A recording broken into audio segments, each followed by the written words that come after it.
Good morning to the respected judges, teachers, and everyone watching this debate today. Before I begin, I want to ask one simple question. What is more dangerous for a democracy? A corrupt politician or a citizen who has stopped questioning? Because nations do not collapse only when government fails. They collapse when people become emotionally manipulated enough to mistake propaganda for patriotism. And that is exactly why politics must be guided by ideology. Not only ideology, but ideology rooted in public service. Politics is not simply about winning election. It is about shaping a nation. It decides what children learn in school, whose voices are heard, who receives justice, and what kind of path a nation chooses. When politics loses its ideology, it becomes opportunism. But when politics loses its public service, it becomes power without purpose. And therefore, politics without values is dangerous. Today, politics across the world is no longer fighting for development or citizens' welfare. Literally, rather, they are fighting against it. Today, politics is competing for attention. The modern political strategy is like simple: keep people emotionally angry, religiously divided, digitally distracted, and intellectually exhausted. And they will never ask the real question. They will not ask why is unemployment rising despite economic promises? Why are educated youth still struggling for stable jobs? Why do farmers keep protesting decades after decades? Why women's safety remains a national concern despite endless speeches and campaigns? And why inflation is crushing middle class families while political campaignings are becoming more expensive year by year?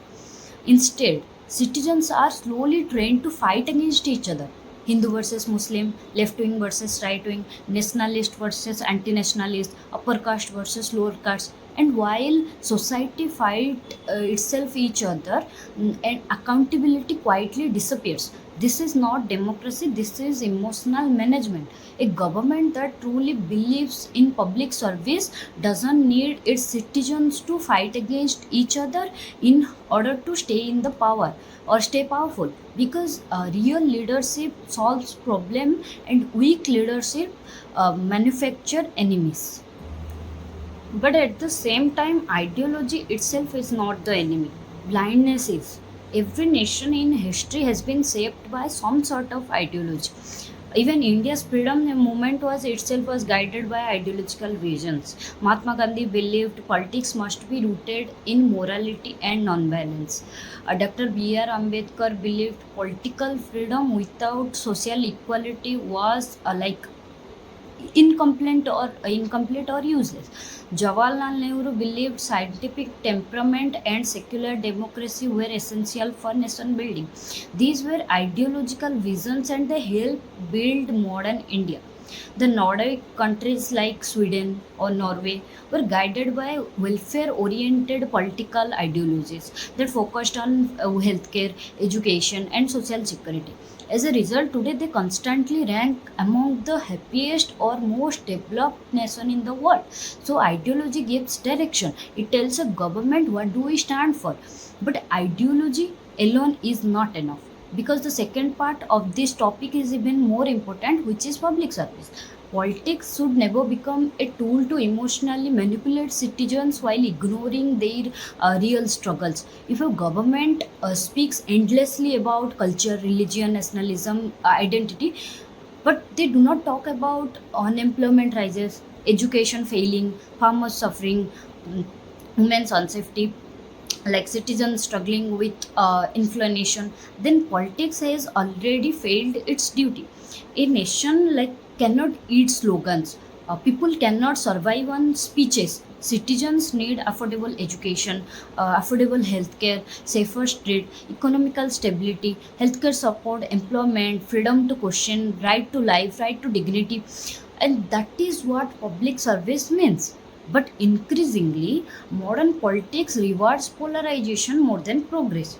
And social media has made this even more dangerous. Algorithms today do not reward truth, they reward outrage. The angrier people become, the easier they are to control. A citizen busy hating each other will never notice institutional collapse, or a citizen obsessed with political fandom we rarely question about public policy failures.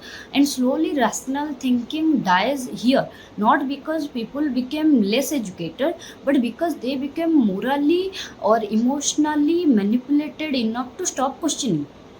Look around carefully. In a country where millions still struggle to find quality healthcare and education, public debate is increasingly dominated by symbolic words like what to eat, what to wear, what to chant, who to follow, and who is patriotic enough, who belongs to the nation more than the others.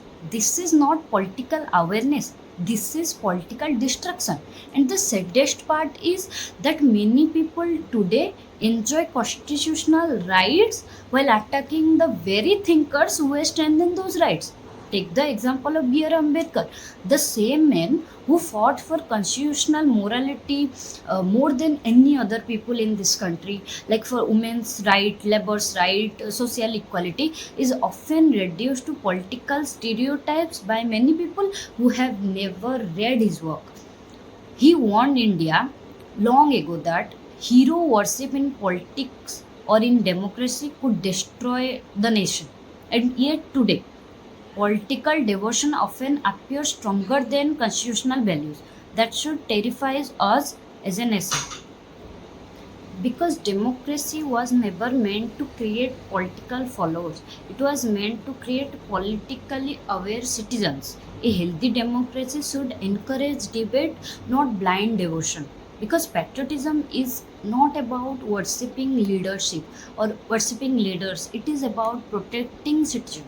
And true leadership is not measured by how loudly a government speaks, but by how responsibly it governs. And let us be honest, blind support from any side, any sort of side, it could be left wing or it could be right wing, is equally dangerous. When ideology becomes so extreme that facts no longer matter, democracy becomes performance instead of governance. Questioning the government is not anti-national. In a democracy, questioning the government is a citizen's responsibility, because governments are temporary but nations are permanent. We know that the real success of government should not be measured by how effectively it controls narratives, but by whether ordinary people feel safer, more educated, more employed, more heard, or get more justice in compared to the others. That is government, not trends, not propaganda, not manufactured outrage. And history has repeatedly shown us that societies become unstable not only because of economic collapse, but because people become too divided to think collectively anymore. And division of often politically profitable. A divided public is easier to influence, easier to distract, easier to rule. That is why ideology without public service becomes dangerous, because politics then stops asking questions like how do we improve people's life, and rather it starts asking how do we keep people emotionally manipulate, how we keep people emotionally loyal. That is the moment democracy begins weakening from within. To conclude, yes, politics should absolutely be guided by ideology, because ideology gives vision, direction, and moral purpose. But ideology must always remain rooted in public service or constitutional values, critical thinking, and every other rational thinking stuffs. And human dignity, not hatred, not propaganda, not polarization. Because democracy does not become stronger when everyone agrees, it becomes stronger when people can disagree freely. That's all.